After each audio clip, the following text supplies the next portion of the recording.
என்னுடைய நண்பர்கள் அனைவருக்கும் என்னுடைய பணிவான அன்பான வணக்கங்கள். புத்தர் அவருடைய விஷயங்கள எடுத்துக்கிட்டோன்னா, நம்ம பேசுறதுக்கு நெறைய இருக்கு. ஏன்னா, அவருடைய ஒவ்வொரு சம்பவங்களும், அவருக்கு வாழ்க்கையில நடந்த சம்பவங்கள் எல்லாமே எடுத்து பார்த்தோம்னா, நிச்சயமாவே அதுல நமக்கு ஒரு நல்ல மெசேஜஸ் தான் கிடைக்கும். ஆன்மீக ரீதியா. புத்தரும், ஆனந்தனும் நடந்துட்டு வருவாங்க. அப்போ ஆனந்தன் வந்து அவரோட கசின். புத்தருக்கு கொஞ்சம் தாகம் எடுக்கும். "ஆனந்தா, எங்கேயாவது தண்ணி இருக்கா பாரு" அப்படின்னுவாரு. "சரி, நான் பார்த்துட்டு வரேன்" அப்படின்னு சொல்லிட்டு அவரும் அங்கேருந்து போவாரு. போனா ஒரு குளமோ, குட்டையோ அங்க ஒரு தண்ணி தேக்கம் இருக்கும். அந்த இடத்துக்கு போம்போது யானைகள்லாம் அப்பதான் அதுல குளிச்சு, ஒரு மாரி அந்த குட்டைய குழப்பிட்டு இருக்கும். குழப்பி சேறு மாரி ஆயிட்டுருக்கும் அந்த இடமே. அ குழம்புன தண்ணியிலேருந்து நம்ம தண்ணி எடுத்து தண்ணி குடிக்க முடியாது இல்லையா? உடனே புத்தர்கிட்ட போய் இந்த மாரி ஆயிடுச்சுன்னுவாரு.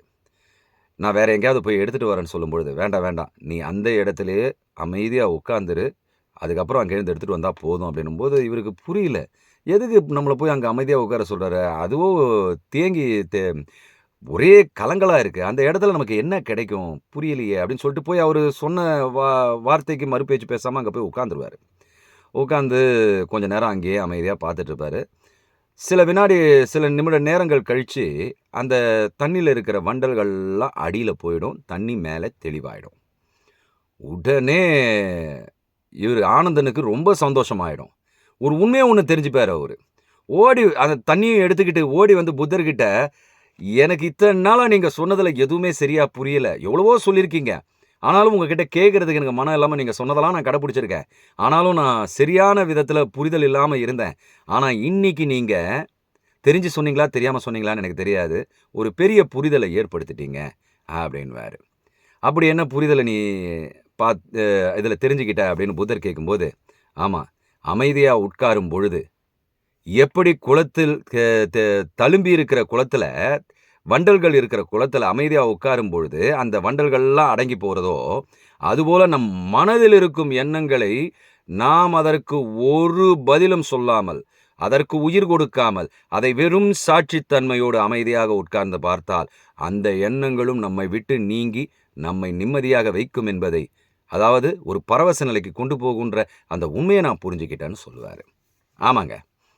நம்முடைய வாழ்க்கையிலயும் அப்படிதான். பலவித எண்ணங்கள். நமக்கு நெறைய இடையூறு செஞ்சுகிட்டு இருக்கும். நாம பாட்டுக்கு அமைதியா தான் இருப்போம். ஏதோ ஒரு சூழ்நிலையில நமக்கு பழைய எண்ணங்கள்லாம் தோன்றி, நம்மள ஒரு மதிமயக்கம் சொல்ல மதிமயக்கம் கொள்ள வச்சு, என்ன பண்றதுன்னே புரியாம, அடுத்தது என்ன ஸ்டெப் மூவ் பண்றதுன்னே புரியாம நம்மள குழப்பத்துல ஆளாக்கிடும். ஆனா, அதெல்லாம் பார்த்தீங்கன்னா, முடிஞ்சு போன எண்ணங்கள் தான். இப்ப எண்ணங்கள்ன்றதே முடிஞ்சு போன விஷயங்கள் தான். அதாவது கடந்த காலத்தில் நாம் பட்ட அனுபவங்கள், அந்த ஒரு விஷயங்கள்லேருந்து பதிவு செய்யப்பட்டது தான் எண்ணங்கள். இப்போ எதிர்காலம் நமக்கு என்னன்னே தெரியாது. அப்போ நம்ம கையில இருக்கிறது, உயிரா இருக்கிறது இந்த நிகழ்காலம் மட்டும் தான். இப்போ இந்த நொடி தான் நம்ம கையில இருக்கிறது. இந்த நொடிய நம்ம பக்குவமா வாழ கத்துக்கிட்டோம்னா, இந்த நொடியிலேயே நமக்கு எதிர்காலமும் சிறப்பா அமைஞ்சிரும். கடந்த காலமும் நம்மள குழப்பாது. அந்த ஒரு புரிதலை தான் ஆனந்தன் பெற்றார். இப்போ நமக்கு கடந்த காலத்துல வர எண்ணங்களுக்கு நம்ம உயிர் கொடுக்காமல் வெறும் சாட்சித்தன்மையாக, இந்த நொடியில் உயிர்ப்பாய், விழிப்புணர்வோட அந்த எண்ணங்கள நம்ம பார்த்தோம்னு வச்சுக்கங்களேன், அந்த எண்ணங்கள் சிறிது காலத்திற்கு பிறகு தன்னாலேயே அழிக்கப்பட்டு விடும். இப்போ டெலீட் மோடுன்னு ஒண்ணு இருக்கு. நம்ம இப்போ செல்லுல ஏதோ பதிவு பண்ணிக்கிறோம், ஒரு இமேஜஸ். இப்போ நம்ம அத டெலீட் பண்ணிட்டோம். டஸ்ட்பின்ல போயிடும் அது. ஆனா, ஒரு 30 நாள் கழிச்சு அதுவே தானா ஆட்டோமேட்டிக்கா எரேஸ் ஆயிடும். அதுபோல தான் நம்முடைய எண்ணங்களும். நாம அதுக்கு உயிர் குடுக்காம இருந்தா, அது ஆட்டோமேட்டிக்கா எரேஸ் ஆயிடும். அதுதான் நமக்கு விதிக்கப்பட்டிருக்கிற விதி. ஆனா, அது தெரியாம நம்ம என்ன பண்ணிர்றோம், ஒரு எண்ணங்கள் வந்தா, ஐயோ! இது தவறான எண்ணங்கள். அந்த தவறான எண்ணங்கள்னும் அது கூட கலந்துர்றோம். சரியான எண்ணங்கள்னும் அது கூட கலந்துர்றோம். எண்ணங்கள் வெறும் எண்ணங்களே. அது முடிந்து போனவைகளே. அதற்கும் நம்முடைய நிகழ்கால வாழ்க்கைக்கும் எந்தவித சம்மந்தமும் இல்ல. இதை நாம விழிப்புணர்வோட கவனிச்சா மட்டும் தான் நமக்கு அது புரியும். அந்த புரிதல் ஏற்பட்டா தான், அந்த எண்ணங்கள நம்ம ஹேண்டில் பண்றதுலேருந்து விலகி அதை சாட்சித்தன்மையோடு பார்ப்போம். அதுதான் எல்லா ஆன்மீக விஷயங்களும் சொல்லுது. இப்போ உதாரணத்துக்கு பார்த்தீங்கன்னா, அத்வைதம்ன்றது ஒரு பாலைவனத்தில நடக்கிற மாதிரி. தண்ணி கிடைக்காது. ரொம்ப கஷ்டமான விஷயம். சூரிய ஒளி மண்டைய பிளக்கும். அத்வைதம்னா இன்னொரு தடவ நான் என்னன்னு சொல்லிர்றேன். இரண்டற்ற தன்மை. கடவுள் நீங்க வேற வேற கிடையாது. 2ம் ஒன்று தான். ஆனா, நீங்க எண்ணங்களோடு இருக்கும் பொழுது, கடவுள் வேறு, நீங்க வேறுன்னு அது குழப்பிக்கும். ஆனா, உண்மையா பார்த்தீங்கன்னா 2 பேருமே ஒண்ணு தான். இத புரிஞ்சுக்கிறது தான் அத்வைத கோட்பாடு சொல்லிக் குடுக்குற முறை. இப்ப இத நம்ம புரிஞ்சுக்கிறதுக்குள்ள நம்ம பாடு திண்டாட்டமா ஆயிடும். நம்மளால அத கடைபிடிக்கவே முடியாது. ரொம்ப கஷ்டமா இருக்கும். அதாவது இந்த பரமபத விளையாட்டுல போவோமே, நல்லா தாயப்பாச உருட்டி 12 அதெல்லாம் போட்ட பிறகு, அந்த கட்டத்துல வச்சு ஏணியில போவோம். டக்குன்னு மேல ஏறிடுவோம். திடீர்னு ஒரு 4 போட்டோம்னு வச்சுக்கோங்க, பாம்பு வழியா கீழ இறங்கிடுவோம். ஸோ இது போல நம்ம ஏறுறதுக்கும் ட்ரை பண்ணுவோம். ஆனா, ஏதாவது ஒரு விஷயம் நம்மள இறக்கி விட்டுடும். விஸ்வாமித்திரோட கதையெல்லாம் நீங்க கேள்விப்பட்டிருப்பீங்க. அவ்வளோ தூரம் தவம் பண்ண ஞானியா இருந்தாரு. சத்திரியனா இருந்து, நான் எப்படியும் தவம் பண்ணி வசிஷ்டரோட நான் நல்லா ஆய் காட்டுவேன்னு சொல்லி பண்ணவரு, இறங்கிடுறாரு இல்லையா? ஒரு சில விஷயங்கள்ல. அந்த மாதிரி அத்வைத கோட்பாடு நம்மள இறக்கிடும். ஆனா, அது பாலைவனத்தில நடக்கிற மாதிரி வீர விளையாட்டு அது.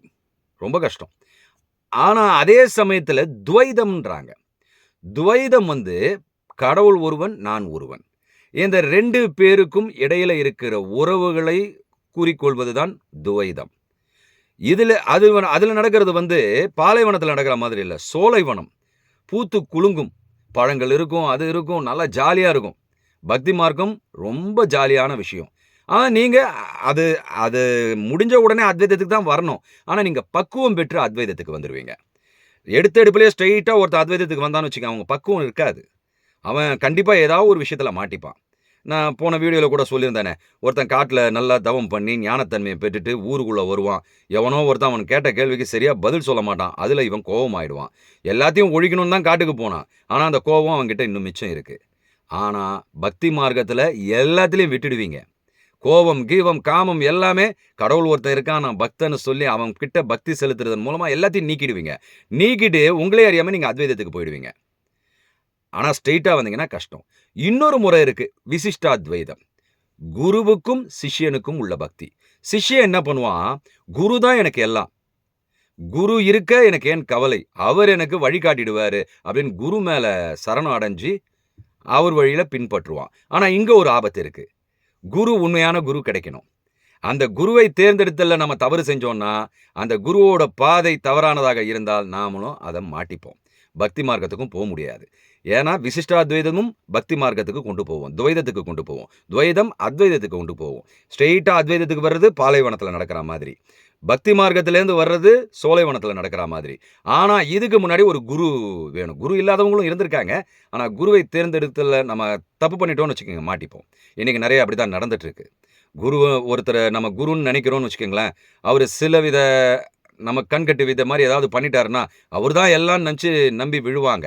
ஆனா, அந்த மனிதன் உங்களை வைத்து தனக்கு சாதித்துக் கொள்வானே தவிர, உங்களுக்கு எந்த விமோச்சனமும் கிடையாது. நீங்களே பாருங்க, எத்தன குருமார்கள தேடி போனவங்க விமோச்சனம் பெற்றிருக்காங்க. தான் நிறைநிலை அடைஞ்சுட்டோம் பேசலாம். இப்ப நான் கூட தான் நெறைய பேசிட்டு இருக்கேன். ஆனா நான் நிறைநிலை அடைஞ்சுட்டேனா? கிடையாது. நிறைநிலை என்பதே வேறு. அது வந்து கடவுளுடைய கிஃப்ட் தன்னால வரக்கூடியது. உங்களுடைய எண்ணங்கள்லாம் கழிச்சு கட்டி நீங்க உங்க உணர்வுக்குள்ள போனா மட்டும் தான் அத கொண்டு வர முடியும். அதை சொல்லிக் கொடுப்பவன் குரு. அந்த குரு கிடைத்தால் தான் நாம அடுத்ததே துவைதத்துக்கு முடியும், அத்வைதத்துக்கு முடியும். ஸோ இந்த மாதிரியான விஷயங்கள்ல குருவ தேர்ந்தெடுக்கிறதுல நம்ம பக்குவமா இருக்கணும். விசிஷ்டாத்வைதம், துவைதம், அத்வைதம். அதனால புத்தருடைய இதெல்லாம் பார்த்தீங்கன்னா அத்வைதம், அத்வைத கோட்பாடு. அதனால தான் ஆனந்தன் அந்த புத்தர்கிட்ட சொல்றாரு, "இத்தன நாளா நீங்க சொன்னதெல்லாம் புரிஞ்சுக்கிறது எனக்கு ரொம்ப கஷ்டமா இருந்தது. இன்னைக்கு ஆனா எனக்கு புரிய வச்சுட்டீங்க இந்த குளக்கரை மூலமா." அப்படின்னு சொல்றாரு. இது எப் காத்திருக்கணும். பயங்கரமா காத்திருக்கணும். 12 வருஷம், 13 வருஷம் காத்திருக்கணும். ஏதாவது ஒரு நொடி சந்தர்ப்பத்தில அந்த ஸ்பார்க் அடிக்குங்க. அதுக்காக வெயிட் பண்ணணும். ஆனா பக்தி மார்க்கத்தில அந்த பிரச்சனையே இல்ல. "அப்பா கடவுளே! நீ தான் எனக்கு எல்லாம். உன்ன நான் நண்பனா நெனச்சிட்டு இருக்கேன். எனக்கு இந்த மாரி பிரச்சனை இருக்கு. எல்லாத்தையும் அவன் மேல பொதி சுமக்கிற கழுத மாரி அவன் மேல வச்சுருவோம். அவன் பார்த்துப்பான், அவன் பார்த்துப்பான்னு." ஆனா அவன் வேற யாரும் இல்ல. அவன் தான் நீங்க. நீங்க தான் அவன். ஆனா, நாம நம்மகிட்டேருந்து பிரிச்சுட்டு, நான்ற அந்த அகங்காரத்த நமக்குள்ள வச்சுக்கிட்டு, அவன வேற ஒருத்தனா நெனச்சு பாவிச்சு, அவன்கிட்ட நம்ம பக்தி கொள்றோம். இது நாளடைவுல நமக்குள்ள ஒரு கேள்வியை எழுப்பும். உண்மையிலேயே நானும் அவனும் யார்? அவனுக்கும் எனக்கும் உள்ள உறவு என்ன? இத சொல்லிக் குடுக்கிறது தான் துவைதத்தோட கடைசி பார்ட். இதுக்கப்புறம் நீங்க அத்வைதத்துக்கு ட்ரான்ஸ்ஃபர் ஆயிடுவீங்க.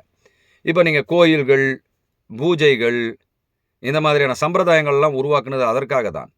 உங்கள பக்தி மார்க்கத்தில முதல்ல கொண்டு செலுத்துறாங்க. முன்னாடி தன் நிலைய உணர்ந்தாங்க இல்லையா? அவங்கள்லாம். ஸோ, நீங்க அந்த கோயிலுக்கு போம்போது தினமும் கோயிலுக்கு போவீங்க, தினமும் சாமி கும்பிடுவீங்க. எந்த ஒரு பதிலும் உங்களுக்கு கிடைக்காத போது, உங்களுக்குள்ள ஒரு கேள்வி உருவாகும். எதற்காக? எனக்கும் அதற்கும் என்ன உறவு? உண்மையான உறவு என்ன? அப்படின்னு நீங்க தேட ஆரம்பிக்கும் பொழுது, அத்வைதுக்குள்ள என்டர் ஆவீங்க.